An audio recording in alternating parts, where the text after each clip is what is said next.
La entrevista de César Hildebrand al presidente Pedro Castillo tiene el mérito de ser directo y no tener intermediaciones e interpretaciones de tercero. El presidente ha señalado claramente que no es socialista, tampoco es marxista-leninista y que sus banderas son populistas del pueblo. Su programa central, en la entrevista, dice que es la salud y el retorno de los estudiantes a sus centros educativos. Por eso sus respuestas son evasivas y silenciosas en temas como la reactivación económica, la política internacional, no evalúa a sus ministros y a su gabinete, ¿no? Pedro Castillo demuestra que es un hombre común y corriente, tal vez ajeno o no comprende la magnitud y responsabilidad del cargo presidencial que tiene. Por eso es que no habla de un programa de gobierno, tanto es así que ni siquiera entiende la performance y la campaña de vacancia que vienen impulsando los sectores de la ultraderecha desde el Congreso.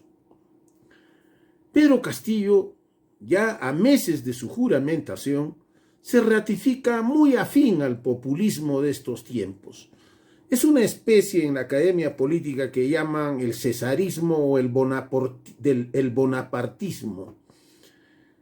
Un cesarismo pueblerino, un corcho político, como se denomina en este país, sujeto a las presiones y a las olas de uno u otro lado.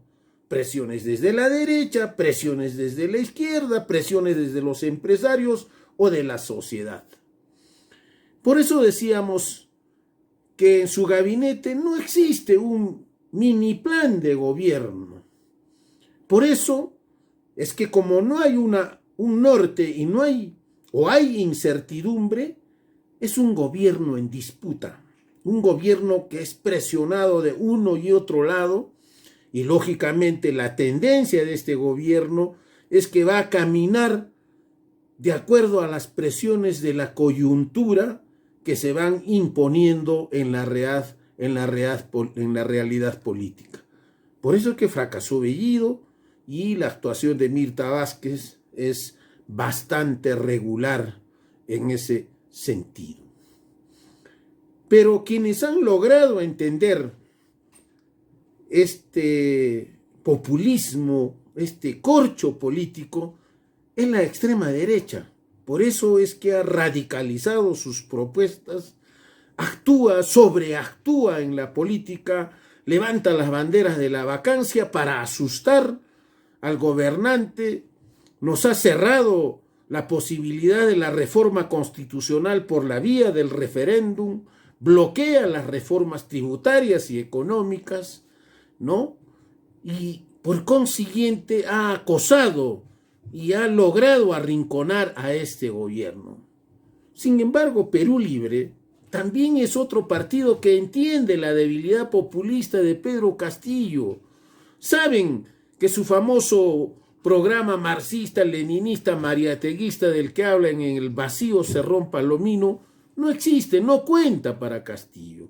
Y por eso que fueron desfenestrados por incompetencia y sin explicación alguna. Hay pues una soledad política en Pedro Castillo. Y eso tiene que ser enfrentado desde el movimiento social, desde el movimiento regional.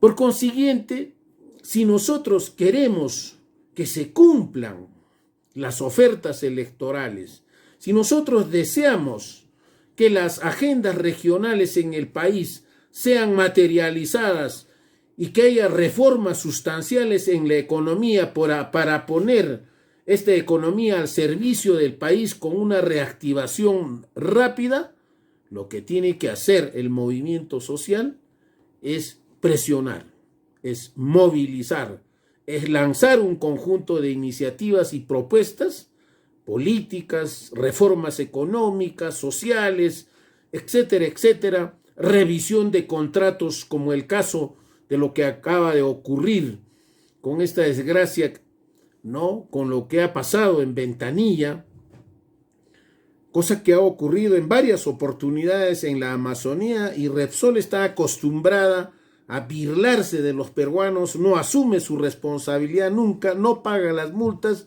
y no asume cómo resarcir esos daños ambientales y ecológicos.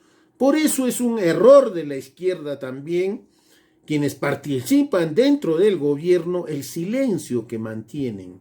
Pareciera que están más preocupados en sus cuotas de poder que en las cuotas, que en la propuesta global del país.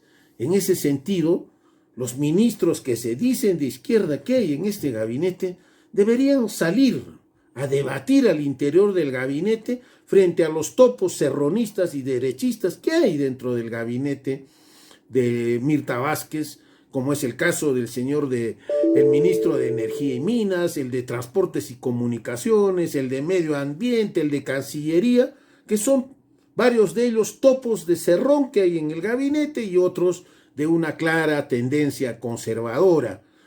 Y entonces los ministros que se dicen de izquierda deberían salir a debatir, a sustentar una posición de reformas y de cambios. Solo así, desde el movimiento social, ¿no?, se responde a la ofensiva de la ultraderecha frente a los peligros que significa eso, pero también para obligar al gobierno a que cumpla sus funciones, a que cumpla sus compromisos electorales de lo que significa una reforma profunda del modelo económico, que no nos quiten el derecho al referéndum o a la convocatoria de una asamblea constituyente. Solo así podremos recuperar espacio y que este centro, este corcho político que es ahora Pedro Castillo, tenga también una presión desde el lado izquierdo, porque al tener una presión desde el lado derecho puede sucumbir rápidamente a las garras de la derecha, como ha ocurrido ¿con quién?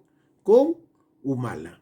No permitamos pues que Castillo se convierta en un Humala 2, en la que se desarticule y se desafecte toda posibilidad de cambio. ¿Hay tiempo? Sí hay tiempo. Y eso está en manos del movimiento social y del movimiento popular.